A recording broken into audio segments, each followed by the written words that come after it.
or CHD, is a town in York County incorporated on February 20, 1883 as Old Orchard from a portion of the town of Saco. Named for an orchard set out by Thomas Rogers in 1638, it added the word beach to its name in 1929. Richard Boynton settled the area in 1631 and hosted meetings of the councillors governing Sir Fernando Gorges province of Maine in the early 17th century. Thomas Roger planted an apple orchard in 1638 that became known as Roger's Garden by the Sea by 1657. The old orchard was on high land behind the beach and became a landmark for sailors. Seeds of tourism might be traced to the first public house, an inn serving coach travelers in 1820. In 1837, E.C. Staples began taking in boarders at his farm. He later established the Old Orchard boarding house. The Boston to Portland Railroad passed within 2 miles of town in 1842 and the Grand Trunk Railroad connected Old Orchard Beach to Montreal in 1853, encouraging Canadians to visit the beach. By 1873 the Boston and Maine Railroad passed through the town, now served by Amtrak. As tourism-based building accelerated, the electric trolley linked Bidford to the beach in 1892, another connected Portland in 1903. The Great Fire of 1907 destroyed most of the beachfront properties, which were soon rebuilt. In June of 1927, Charles A. Lindbergh landed his plane, the Spirit of St. Louis, on Old Orchard Beach on his tour of the United States following his historic solo New York to Paris flight. He had attempted landing in Portland, but fog obscured the airport. The town, with its long beach, carnival atmosphere, and famous pier on which the big bands such as Duke Ellington and Guy Lombardo, as well as Rudy Vale played, has been a recreational playground for over a century. Located on Saco Bay just east of the pier, the beach draws hundreds of thousands of tourists each summer, including many Canadians. Severely damaged and partially destroyed the pier in 1909 and in 1978. The current pier was opened in 1980. Though small in area, the town is one of the most densely populated areas of the state. Old Orchard Beach had one of the recommended travel homes in the post-World War II guide The Negro Traveler's Green Book. It was the Mrs. R. Cummings Tourist Home, 110 Portland Avenue, that served African Americans when many others did not. National Register of Historic Places, listings. Cummings Guest House. 110 Portland Avenue. The Cummings Guest House is a type of lodging that catered to African American tourists in the years before they were guaranteed equal access to eating and sleeping accommodations by law. Its significance is enhanced by the renown of some of its famous African American guests, who stayed at the guest house while performing in Old Orchard Beach.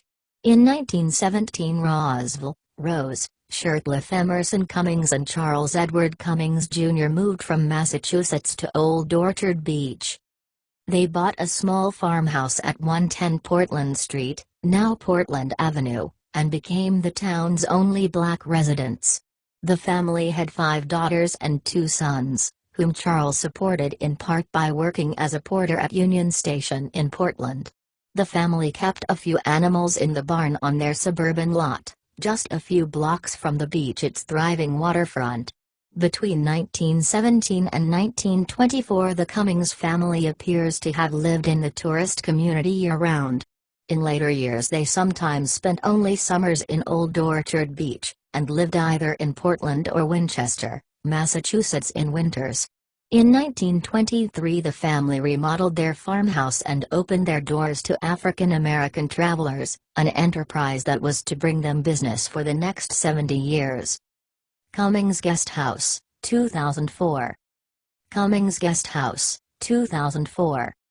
Old Orchard Beach was one of a string of seaside resorts in Maine that became popular at the end of the 19th century. It became increasingly accessible via rail and then automobile in the early 20th century. Along with the requisite grand hotels, sandy beaches, eateries and amusements, Old Orchard Beach became known for its extensive pier and boardwalk, which at one point stretched 1,800 feet into the water and featured its own miniature passenger rail line along its length. Although the pier was rebuilt many times due to storm damage, one of its biggest attractions was the casino, a popular nightclub that featured all of the jazz and swing greats of the era. From the late 1800s to the present, Old Orchard Beach has drawn travelers from throughout the East Coast and Canada, and in the 1920s and 1930s its scale was almost unrivaled. Ocean Park Historic Buildings. Temple Avenue Ocean Park, Temple Square, the area where these three buildings and the bell tower stand is the focal point of Ocean Park. The park is a family-style summer community with a religious background. Dedicated to self-improvement, very few of these denominational reservations, so prevalent in the 19th and early 20th centuries, still exist. Among them Ocean Park is perhaps the least changed from its original plan and purpose. See the temple below. When Ocean Park was built in 1881, approximately 24 lots were set aside and known as Temple Square. No tenting was allowed in this area, which was to hold the assembly buildings. The first building, a unique octagonal wooden structure, the temple, was built and dedicated in 1881.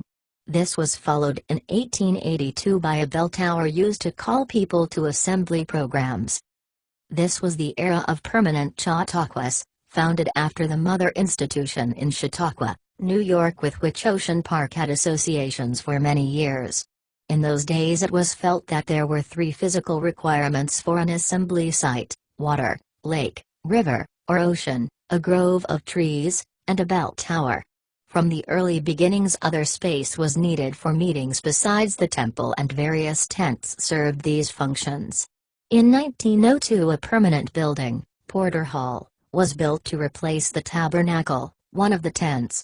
Of classical revival design, it has functioned for over 75 years, and was the Ocean Park home of the Chautauqua Literary and Scientific Circle, for about 50 of those years.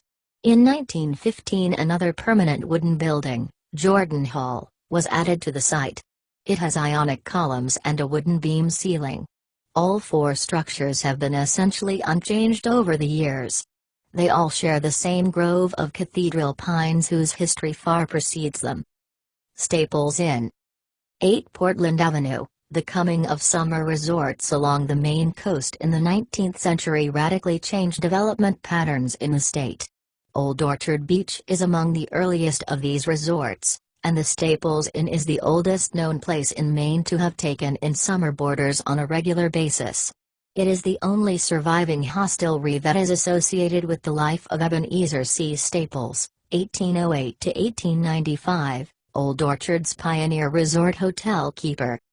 Possibly built during the third quarter of the 18th century, the building that became known as Staples Inn was acquired by Elisha Staples in the 1790s.